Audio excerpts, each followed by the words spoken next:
This means so much to me. In the beginning, there was Jack LaLanne, and he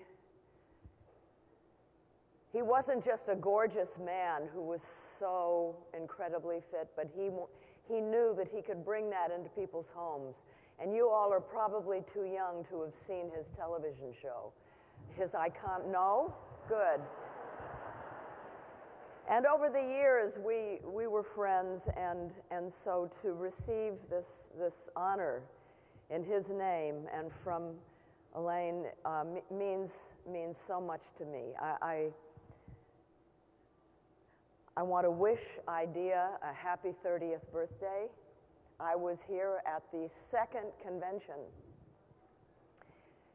and Kathy Davis hasn't changed. But IDEA has, it's 6,000 people at this convention.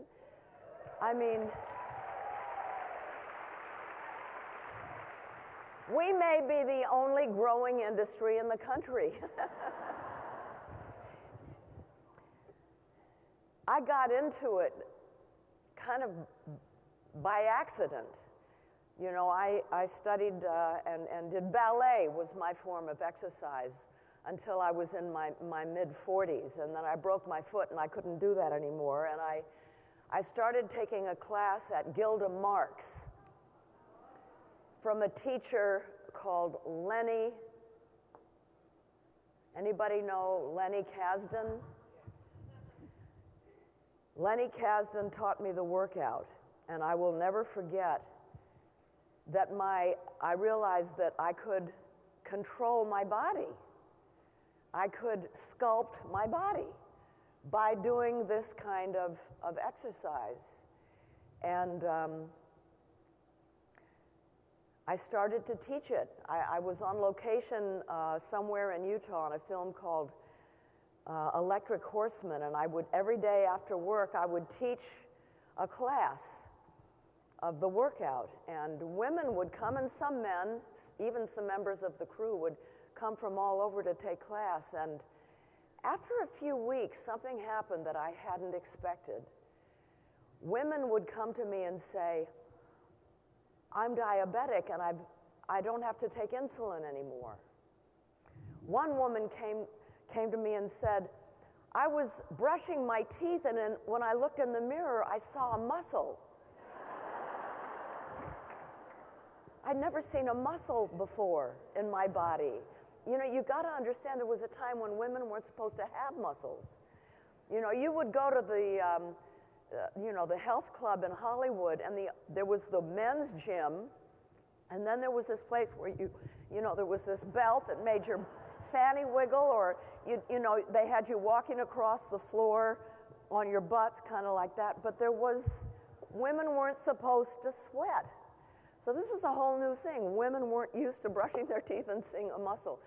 One woman said to me, for the first time in my life, I got up today and I went in and I stood up to my boss.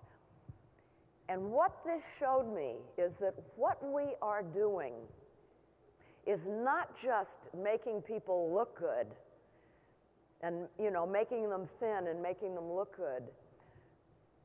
When you're getting people physically active and in touch with their bodies, you are touching them on the most profound levels. This is psychological work that we're doing.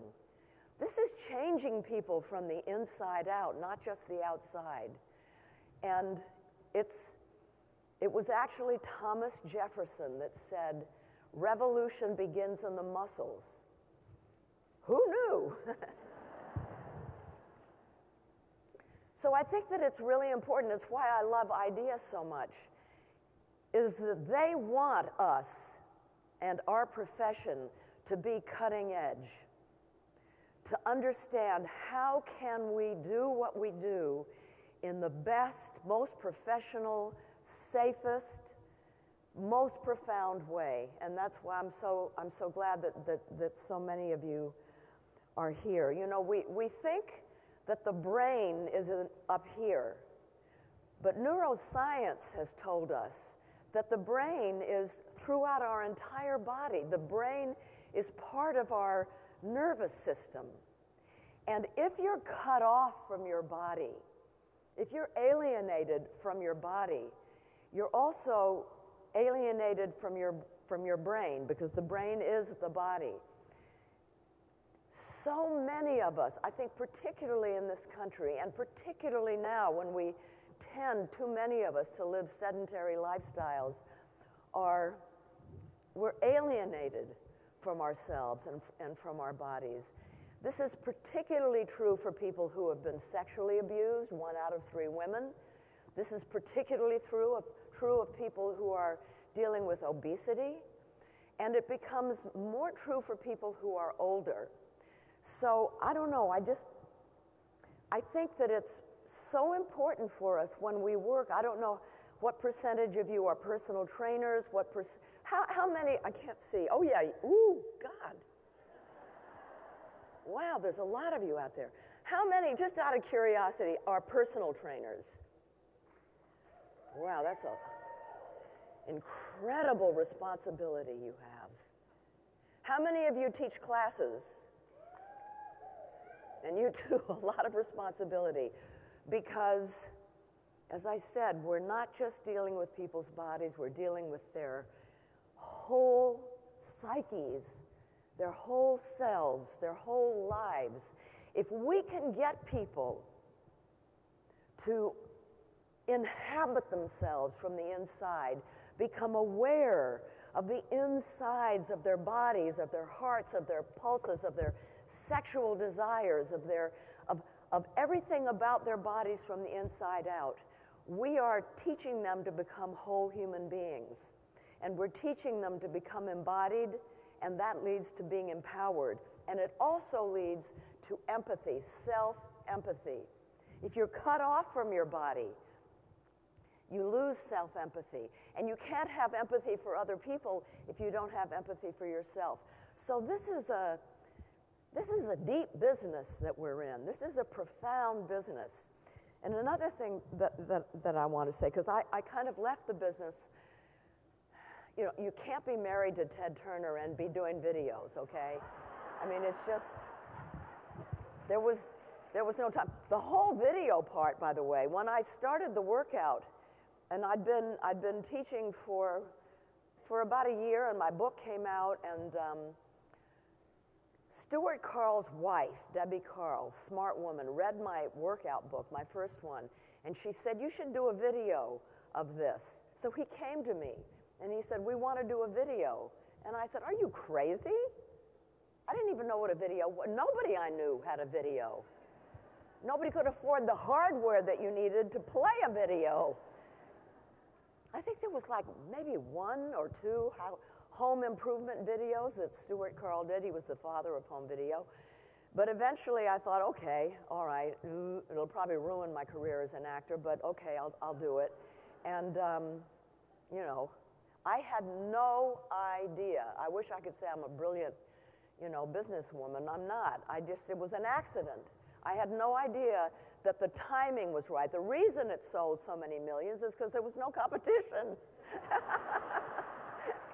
You know, if all these other people that are doing them now were out there, I wouldn't have sold bupkas. I don't know. But, no, I probably would have sold a few, but thank you very much. But I'm sure lucky that I got in when I did, and I'm so grateful that I'm friends with, you know, with Richard Simmons, because after Jack LaLanne, there was Richard Simmons. Yes. And I'm sorry that he's not here, because I have seen him at work, and his heart and soul is in this business of making people's lives better, and particularly people of a certain age. He's just the most wonderful human being. And Denise Austin and Billy Blanks, I mean, these people are my friends, and I'm just so happy to be part of this community. But I left the business because I was married to Ted Turner. And then I started research on a book that came out last year called Primetime. And, you know, I sort of made a list of all the things that I wanted to know about getting older and how to do it better.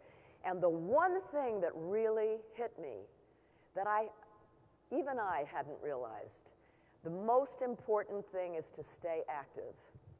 The number one thing. I mean, you saw Elaine up here doing push-ups at 86. Not everyone can do push-ups. Maybe not, you know, I mean, I'm going on 75 and I got a fake hip and a fake knee, and you know, but staying active,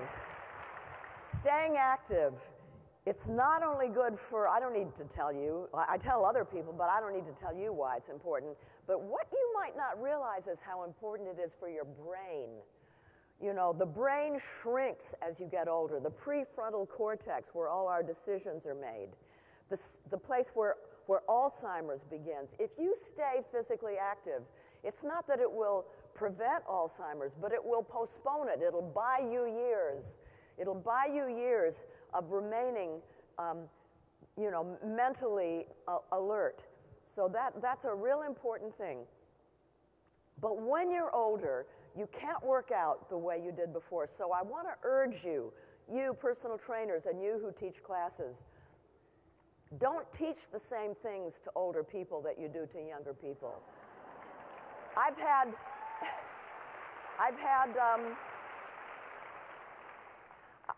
I mean, there was a time when I would have done boot camp. You know, I could have kept up with Billy Blank. I could have done those kind of things. I can't anymore. And too many people say, well, because I can't, then I'll just stop altogether. Wrong.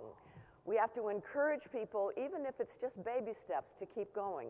But I've had really, really good trainers, but they didn't realize, because I'm so fit, that I was of a certain age, and I got hurt.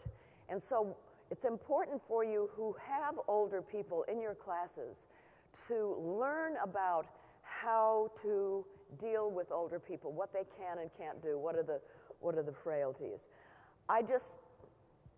I'm so proud to be part of this huge community. I just love you all so much for doing what you do. It's so important, especially today. And let's do all we can to try to deal with obesity, to figure out how, not just to get the really, really fit, you know, not just to keep teaching the people that we've always been teaching, but how do we expand the envelope so the people who are scared of working out and scared of going to the gym, to say you can do it too, no matter what. And it doesn't, I mean, boot camp is great and Biggest Losers is great. Not everyone can do that. So let's put our thinking caps on and try to figure out how we can get the young kids into it and get people who are overweight into it and make them feel great about it. And God bless you all and keep up the good work. Thank you. Thank you very much.